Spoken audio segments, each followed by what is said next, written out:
로마서 6장 1절부터 11절, 로마서 6장 1절부터 11절 함께 교독합니다. 로마서 6장 1절부터 11절입니다.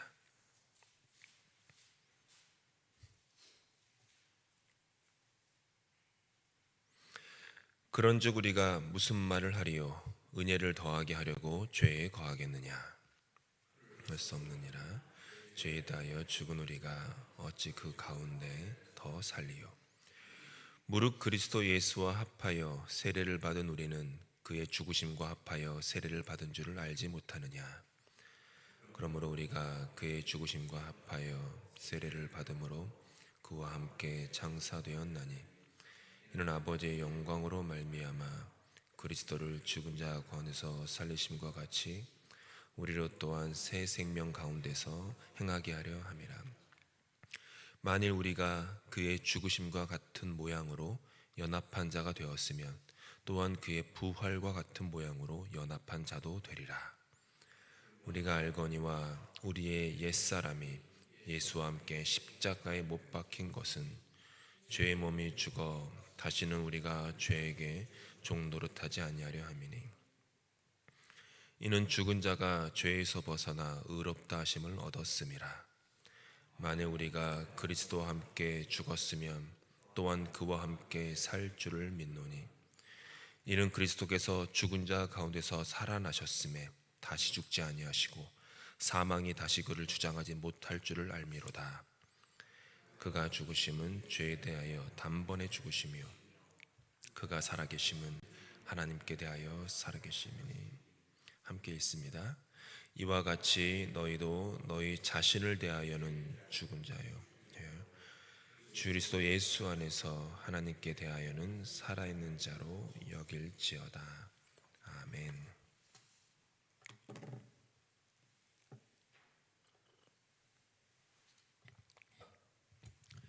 서부 영화 좋아하셨습니까? 아무도 안 좋아하셨군요. 저는 서부 영화를 무척 좋아했었습니다. 어렸을 때부터.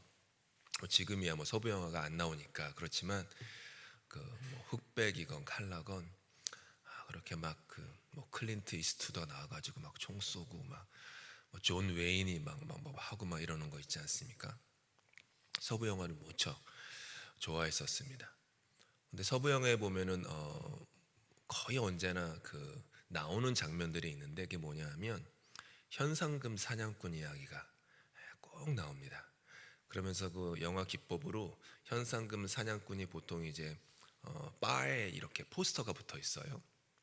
그 그림이 딱 붙어 있는데 이런 식으로 붙어 있습니다. 현상금 하면서 이제 금액이 적혀 있습니다. 여기 보니까 5,000불 적혀 있고 거기에 사람 이름이 이제 매터 미친 개 별명이 미친 개인가 봐요. 이 사람을 잡으러 가는데 여기 보면은 이제 보시죠? Dead or alive 이렇게 있습니다. 그 범죄자를 죽여서 데려오든지 그 시체를 끌고 오든지 살려서 데려오든지 어떤 식으로든 그 몸뚱아리를 데리고 오면 현상금을 주겠다라는 말입니다. 그러니까 죽거나 혹은 살거나 이 말이죠. 중간 지점은 없습니다. 죽거나 아니면 사는 것입니다. 이 하나를 선택하든지 아니면 저 하나를 선택하든지 양자택일입니다.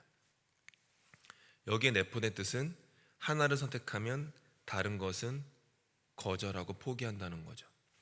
죽기를 선택하면 사는 것은 포기하는 것이고 사는 것을 선택하면 죽기는 포기하는 것입니다.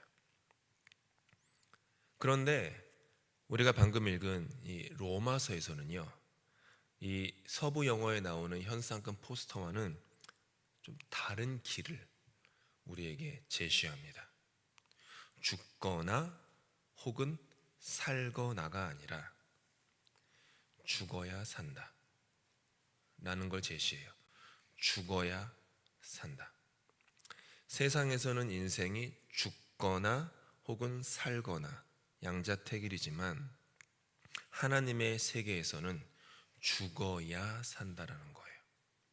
11절에서 바울 사도께서 이렇게 말씀하셨습니다. 함께 읽겠습니다. 시작.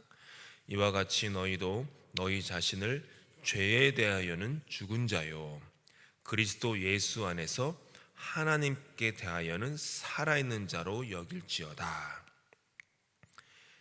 성경 번역 본들이 세상에 참 많지만 그 성경의 그 히브리 성경과 헬라어 성경 원문에 가장 가깝게 번역되었다고 인정되는 성경이 이제 한국어 성경에는 없고요. NRSV, 영어 성경의 NRSV, 우리 캐나다 장로교가 사용하는 주로 사용하는 그 성경 번역입니다. 뭐 어르신들은 저도 그렇지만은 NIV 영어 번역을 쓰지만 대부분의 학자들은 원문 번역이 가장 정확하기 때문에 NRSV를 씁니다. 근데 NRSV 성경에 따르면 이거를 뭐로 번역했냐면 dead and alive로 번역했습니다. 그러니까 현상금 포스트 아까 보신 데에는 dead or alive. 근데 로마서 이 번역을 dead and alive. 죽었고 살았다. 죽어야 산다. 즉 죄에 대하여는 죽었고 하나님에 대하여는 살았다. 요게 바뀌면 인생이 이상해집니다. 죄에 대하여는 살고 하나님에 대하여는 죽은 인생, 그게 세상이죠. 죄에 대해서는 막 열정적으로 살아 있습니다. 하나님에 대해서는 죽어 있는. 근데 로마서에서 사도 바울은 우리 신자의 삶이 죄에 대하여는 죽고 하나님에 대해서는 살아라. 죄의 권세에 대해서는 너 스스로가 그 어떤 것도 주장하거나 살아있거나 뭐 열정을 품거나 죽은 자는 말이 없죠. 죽은 자는 할 수 있는 게 없죠. 죄에 대하여는 그러라는 거예요. 다만 대신 하나님에 대해서는 말하고 살아있고 꿈틀거리고 움직이라 라고 하는 것이죠. 오늘 우리가 읽은 본문은 하나님께서 이 세상을 향해 붙이신 현상금 포스터와 같습니다. 그런데 이 포스터는 서부 영화에 흔히 등장하는 현상금 포스터와는 다르게 흉악범을 잡아서 징계를 가하기 위한 포스터가 아닙니다. 이 포스터는 이 성경 로마서라는 세상에 붙어있는 이 포스터는 죄라고 하는 사망과 어둠의 그늘에 사는 사람들을 빛과 생명으로 이끌기 위해서 십자가 대속의 죽음으로 용서하시겠다라는 선포입니다. 정확한 기억은 안 나지만 유럽의 어느 나라일 거예요. 예전에 한 100년 전쯤에 있었던 정확히 기억은 안 납니다. 설교 준비를 안 해가지고 그냥 문득 떠오른 생각이어가지고 신문에 광고가 났어요. 이름은 모르지만 그 당시에 흔히 쓰는 남자 이름이었습니다. 뭐 마르코라든지 뭐 이런 이름이었어요. 신문에 광고가 났어요. 마르코야, 아빠가 너 용서했다. 집으로 돌아오렴. 이 신문 광고에 났어요. 언제까지 돌아오렴. 그리고 아빠의 말을 너가 받아들이면은 뭐죠? 거리에 뭔가를 붙이라고 했나 그랬던 거예요. 하얀 리본을 붙이라고 했나 나무에 그 기한을 주고서 그랬더니 그 기한이 됐을 때 그 나무인가 거리에 그 하얀 리본인가 뭔가가 잔뜩 붙였어요. 수많은 동명이인들이 아버지와 사이가 틀어져 가지고 잘못을 했건 서로의 잘못이겠죠. 아버지의 자식 아들을 향한 아버지의 잘못, 아버지를 향한 아들의 잘못, 이것 때문에 원수처럼 갈라진 거예요. 멀어진 거예요. 그랬다가 아버지가 나를 용서한다라는 신문 기사를 보니까 이거 내 아버지구나. 그래가지고 그냥 수많은 그 예를 들어서 마르코라는 그 청년들이 그걸 다 붙인 거예요. 그런 거예요. 용서. 이 로마서 말씀이 너를 용서한다.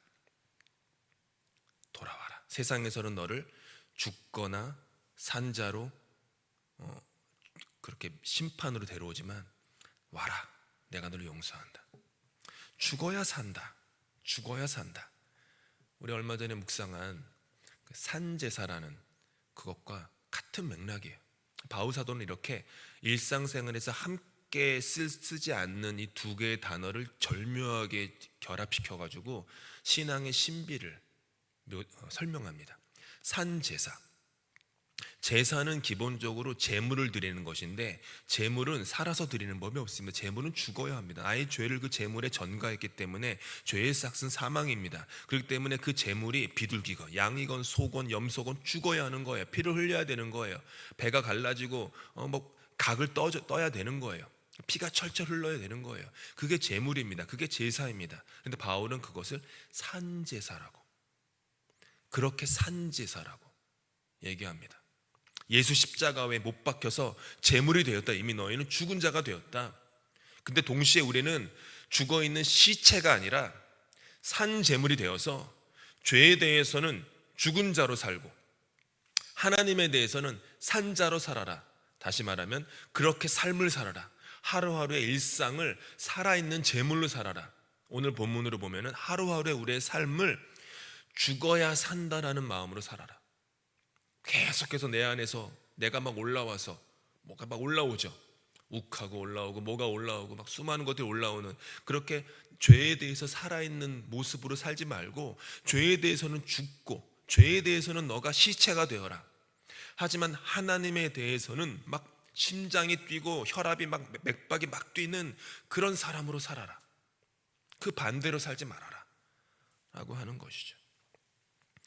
이것을 바울 사도께서 쭉 설명하다가 어쩌면 로마에 있는 그 기독교인들이 이 말씀을 이해하기가 어렵다라고 생각하셨던 것 같습니다. 사실 좀 이해하기 어려울 수 있어요. 로마서가 성경에서 가장 해석하기 어려운 성경 중에 하나라고 얘기하지 않습니까? 너무 깊어서 그래요, 내용이. 그러다 보니까 바울 사도께서 뭘 예로 갖고 올까 고민하셨던 것 같아요. 그래서 갖고 온 예가 로마 신자들도 다 going through 한 세례를 갖고 와요. 세례가 죽음이기 때문에 그 세례를 갖고 와서 설명을 합니다. 3절과 4절 말씀 함께 있습니다. 무릇 그리스도 예수 합하여 세례를 받은 우리는 그의 죽으심과 합하여 세례를 받은 줄을 알지 못하느냐? 그러므로 우리가 그의 죽으심과 합하여 세례를 받음으로 그와 함께 장사되었나니 이는 아버지의 영광으로 말미암아 그리스도를 죽은 자 가운데서 살리심과 같이 우리로 또한 새 생명 가운데서 행하게 하려 함이라. 전에도 말씀드렸지만 세례는 죽음입니다. 세례식은 죽음 예식이에요. 인간은 성경에서 인간의 존재를 뭐로 정의하냐 하면은 코끝의 호흡으로 정의합니다. 맥박이 있다, 심장이 뛴다 이런 식으로 인간의 그 목숨을, 생명을 정의하지 않고요.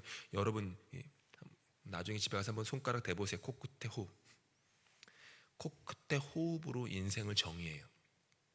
그러면 코끝에서 호흡이 있으면 살아있는 자이고 코끝에서 호흡이 없으면 죽은 자입니다. 한국에서도 드라마 보시면 누가 죽었나 살았나 볼 때 이 손가락, 이 검지 손가락을 꼭 코끝에 대잖아요. 대보잖아요. 똑같죠. 그러면 세례 혹은 침례, 우리는 지금 침례를 안 하고 물을 뿌리는 스프링클하는 그렇게 세례를 하지만은 물론 장로교에서도 선교를 가거나 특별한 일 있을 때에는 강이나 호수에 가서 온몸을 물에 잠그는 침례식을 할 수도 있습니다. 다 똑같은 거예요. 상징적인 게 똑같으니까. 근데 물에 빠지는 거예요. 물에 들어가는 거예요. 물에 들어가서 한번 여러분의 검지손가락을 코끝에 대어 보십시오. 호흡이 없습니다. 죽은 거예요. 세례는 물 표면 아래에 내가 잠기기 때문에 죽은 거예요. 뭐에 대해서 죽었냐? 사도 바울은 죄에 대해서 죽었다. 그리고 물 밖으로 머리끝에서부터 쭉 올라옵니다. 그러다가 코가 물 위로 올라오자마자, 그리고 입을 올라오자마자 처음 하는 게 뭐죠? 숨을 들이마시는 거예요. 뭘 받아들이는 거죠? 새 생명, 새로운 인생, 달라진 삶, 모든 것이 달라지게 보이는 그런 삶, 다른 삶의 태도, 다른 삶의 방식, 다른 삶의 언어, 이런 것으로 바뀌는 거예요. 그게 세례죠. 죽어야 산다. 죽어야 산다. 그래서 바울은 로마 이제 거의 새신자들이죠. 로마에 있는 그들에게 너희가 받은 세례를 생각해 봐라. 내가 너희들이 세례를 받을 때 물에 들어갔다가 물에서 나오지 않았느냐? 죽었다가 살지 않았느냐? 똑같다. 예수 그리스도의 십자가와 합하여 죄에 대해서는 죽은 것이다. 동시에 예수 그리스도의 부활과 합하여 너희는 다시 산 것이다. 하나님과 연합한 것이다. 그래서 커뮤니언, 연합, 커뮤니언이라고 얘기해요. 그래서 영어로도 성찬식도 우리가 뭐로 부릅니까? 커뮤니언이라고 부르죠. 거룩한 연합식. 이게 성찬식의 번역의 거룩한 연합식. 세례도 연합하는 거다. 그러니까 이처럼 합하다라는 게 기독교의 우리 개신교의 두 가지 그 예식에 그냥 깔려 있는 거예요. 늘 이거 기억해야 되는 겁니다. 세례식을 내가 받거나 혹은 다른 사람이 하는 걸 보거나, 그리고 성찬식에 임할 때마다 나는 내 죄에 대해서 다시 한번 죽고 예수의 부활과 함께 다시 한번 사는구나. 그러므로 말미암아 내가 하나님과 연합하는구나 라고 하는 것을 늘 되새김질하는 것이죠. 이렇게 죄에 대해서 죽었다고 하지만 또 넘어질 때가 있는 것이 삶의 현실입니다. 바울 사도께서는 로마서 7장에서도 그래서 고백합니다. 안타까워하면서 오호라 나는 곤고한 자로다. 누가 나를 이 사망의 늪에서 건져낼꼬. 사망의 늪에서 건져낼꼬. 이것이 우리의 영적 현실입니다. 근데 바울 사도께서는 여기서 멈추지 않고 바로 그 다음 절에 십자가의 권능과 십자가의 은혜로 나아가서 이렇게 말합니다. 우리 주 예수 그리스도로 말미암아 하나님께 감사리로다. 그러니까 앞부분에서 오호라 나는 곤고한 자로다. 누가 나를 이 사망의 늪에서 건져낼까라고 하면서 자신의 여전한 죄의 모습 때문에 아파야 하는데, 거기에서 머물지 않고 한 걸음 더 나아가서 나의 주 예수 그리스도, 그분의 십자가와 그분의 부활로 말미암아 하나님께 감사하리로다 라고 나아가는 것이죠. 구원의 삶은 죽어야 사는 새로워진 새 생명입니다. 구원의 히브리 성경, 구약 성경의 뜻이 더 넓은 곳으로 데려가다라고 말씀드리지 않았습니까? 죄의 영향력 아래 산다라는 것은 출입구가 없는 닫힌 작은 공간에 갇혀서 어둠에 짓눌려 산다라는 것입니다. 그런데 구원의 삶을 산다라는 것은 그런 나를 어둠 속에서 불러내어 예수 십자가의 보혈과 예수 십자가의 고난과 주님의 은혜와 사랑으로 말미암아 그런 어둠 속에서 나를 불러내어 빛으로 더 넓은 하나님의 광활한 세계로 인도되어진 삶을 산다라는 겁니다. 여전히 큰 돌문이 입구를 막은 그 동굴 안쪽에서, 그 안에 빛 하나 들어오지 않는 어둠 속에서 그 동굴 안에 세상이 전부인 것이냐, 이 어둠이 나의 전부이고 이 어둠이 세상의 전부이고 이 어둠이 이웃의 전부인 것이냐 살아가던 나를, 그렇게 그 동굴 안에 어둠에서 보는 성경이 전부이고 그 안에서 보는 모든 것들이 전부인 양 살아가지 않게 되었다라는 거예요.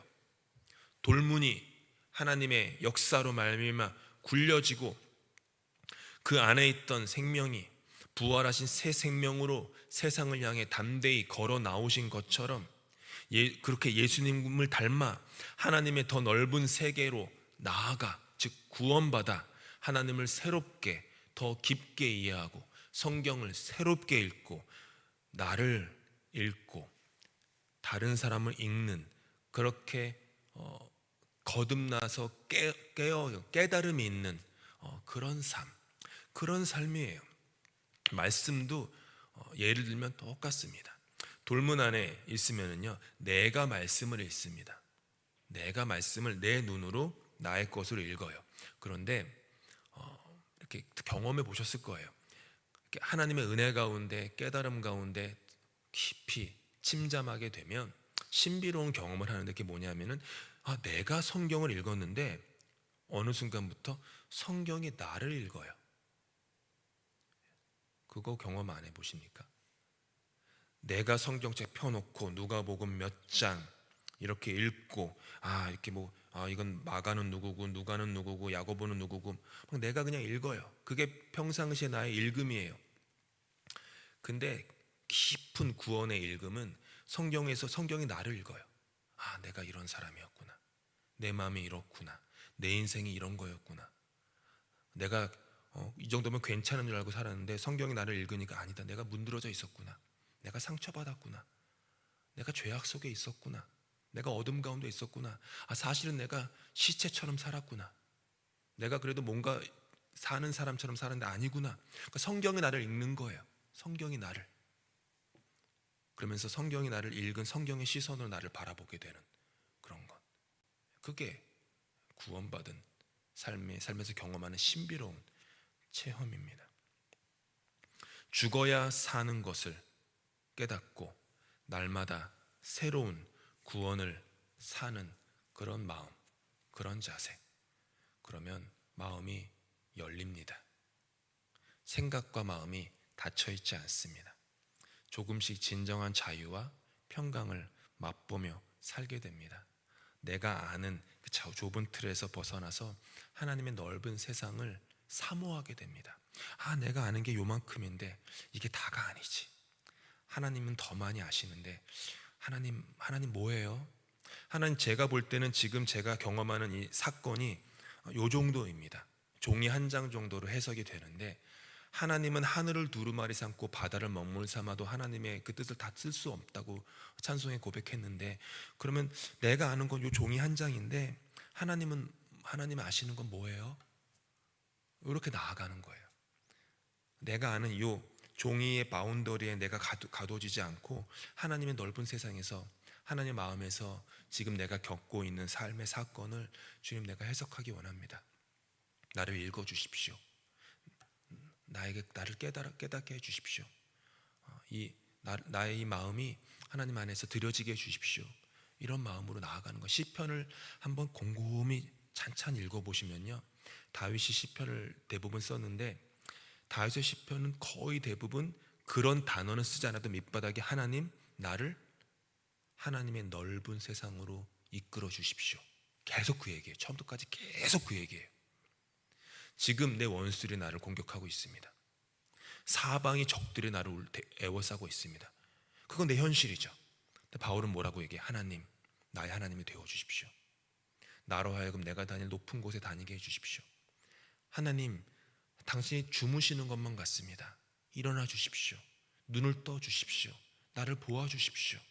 계속 뭐예요? 나를 넓은 곳에 데려가 주십시오. 이끌어 주십시오. 그 얘기를 하는 거예요. 시편 150편 내내 계속 그 얘기예요. 그게 구원을 체험하는, 경험하는 삶입니다.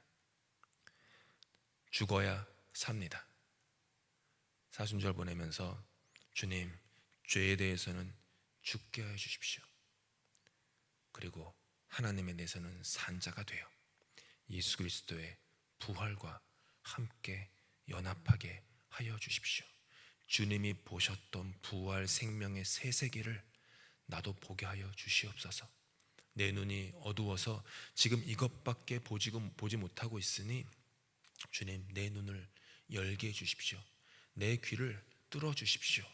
그래서 더 깊은, 더 넓은, 더 높은 하나님의 세계를 조금이라도 경험할 수 있도록 하사, 그로 말미암아 오는 신비로운 하늘의 자유와 은혜와 용서와 평강을 내 안에 허락하여 주시옵소서.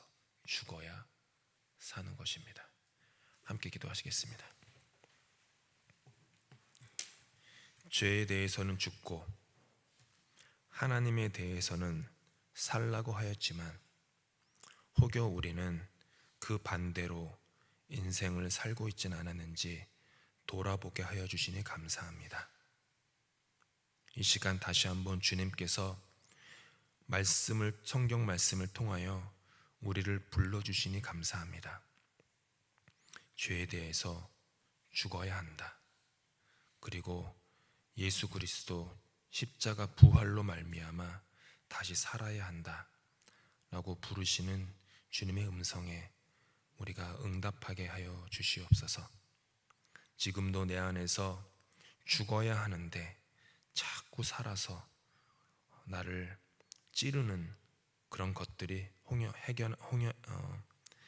있다면은 하나님께서 은혜와 자비 베푸사 십자가 앞에 나아가게 하여 주시고 주님의 은혜로 말미암아 십자가의 보혈로 말미암아 내가 죽고 십자가 부활 새 생명으로 다시 살아날 수 있도록 주님의 은혜와 주님의 자비를 우리 삶 속에 베풀어 주시옵소서.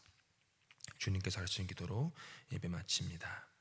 하늘에 계신 우리 아버지, 아버지의 이름을 거룩하게 하시며 아버지의 나라가 오게 하시며 아버지의 뜻이 하늘에서와 같이 땅에서도 이루어지게 하소서.